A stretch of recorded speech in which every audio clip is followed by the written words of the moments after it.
Hello, ladies and gentlemen, and welcome to the Discriminating Gamer. Say, why did the chicken cross the Mobius strip? To get to the same side! Today, we're going to go ahead and take a look at Sigil from Pine Island Games.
Sigil from Pine Island Games is an abstract two-player dueling game in which both sides are trying to control the epic Sigil.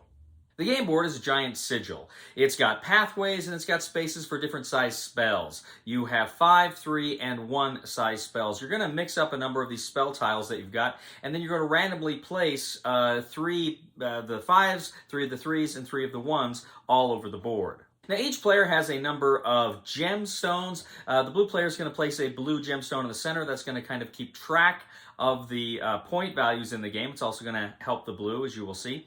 But then what you're also going to do is you're each going to place one of your sigils on your respective mana spaces. More on that later. Now, essentially, how this game works is the red player goes first. Now, as I mentioned, the blue player, they have a stone actually on the board in the center to keep score, and that actually counts toward their total, but that offsets the fact that the red player gets to go first here. Now, what happens is the red player gets to go first. They can place a gem connected along a pathway to a gem they already have, so they can go ahead and, spread out that way, turn by turn. Well, then the blue player, they're going to go and they're going to place one adjacent to one of their stones as well. Now, typically on your turn, you do a regular move. Now, how it works is, as I say, as you're building these out, building your stones out, you can, if ever you want to occupy a space that an enemy has, you can push them, meaning you can put your stone in their space, and their space, or their stone rather, will then be pushed to any open space that is, along a path adjacent to them. However, while they can go through their own colored stones, they cannot go through the enemy's colored stones. Now, typically, if you place one of your gems in an empty space, that is called a soft move. If you place one of your gems in a space with an enemy there that you're trying to push off, that is considered a hard move.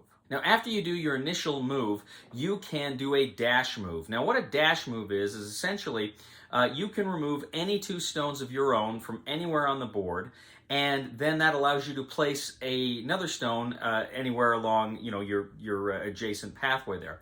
So this is something you may want to do if you see an opportunity to maybe cut a supply line, so to speak, of your enemy, but you want to be careful because you're giving up 2 stones, and stones on the board is kind of plays into victory here. Now, after you've done your regular move and your optional dash move, you have the opportunity to cast a spell. Now, as I say, there are different spell tiles on the board. There's the 1, the 3, and the 5 level spells. In order to cast a spell, you have to occupy all of the spaces with your colored stones. You do that, and then you can go ahead and activate the spell. You can read whatever the text says, and it may let you do all sorts of funky things on the board. Now, some spells let you blink, which means you can place one of your stones anywhere on the board. They don't have to follow regular adjacency rules.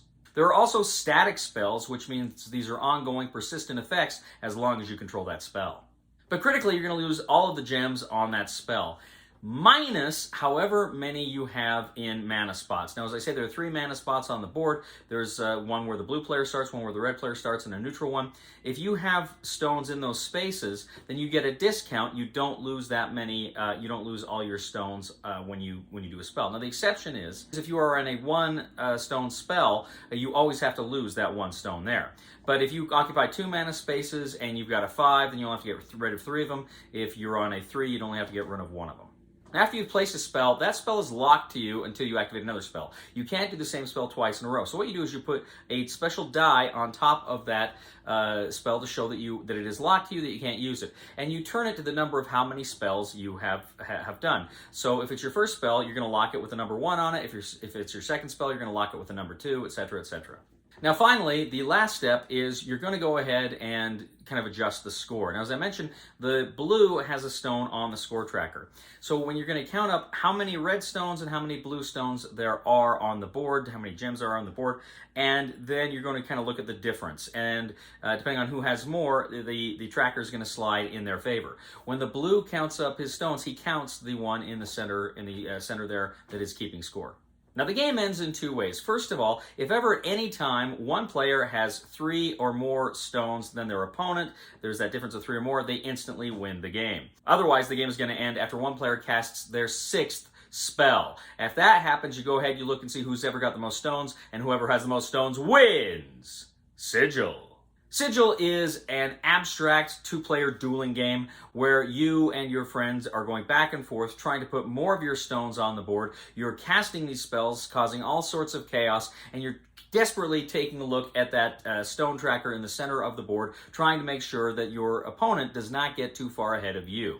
This game has a lot of variation with the various spells. There's a lot of different spells you can put on the board, so you're never going to play the same game twice, different configurations here. But this game is also fairly quick. It's a fairly light game, 20 minutes, half-hour tops. It goes pretty quickly, but there is some real strategic depth. This is one of those games that, again, is very easy to learn, and it has a lot of bite as far as the strategies that you're going to employ in order to beat your enemies. So if the idea of a fast-paced, 2-player, abstract, chess-like game with some very interesting dynamics and mechanisms appeals to you, you're going to want to check out this Kickstarter campaign, which opens, I believe, on May 16th. I will post a link to that Kickstarter here in the description of this video. So as I say, if you think this is something that looks good to you, go ahead, check out that Kickstarter campaign. Well, ladies and gentlemen, thank you once again for joining us here on The Discriminating Gamer. As always, we ask you to please leave a comment for us on YouTube, on Board Game Geek, on our Facebook page, or on thediscriminatinggamer.com. We'd ask you to please like us on Facebook, subscribe to us on YouTube, and follow us on Twitter. I'd also ask you, ladies and gentlemen, to please check out my other channel, that is Cody Carlson, PhD, where we talk about military history, books on history. I post some of my lectures from my courses on that channel. So please check that out. Please subscribe to that channel. It would mean a lot to me. And also, please like this video on Board Game Geek. That also helps us out a lot as well. You know, ladies and gentlemen, the other day I changed a light bulb, I crossed a road, and I walked into a bar. My life is such a joke. Please somebody help me on my feet again, and I don't know where I'm going, and I don't know where I've been. Please somebody help me on the solid ground. It's a long time, and I've been dying. Once a year I wind up in the band. It's the armor that keeps me from getting pierced by arrows. That's the arrows of metaphorical arrows or real arrows? I'm going to say both.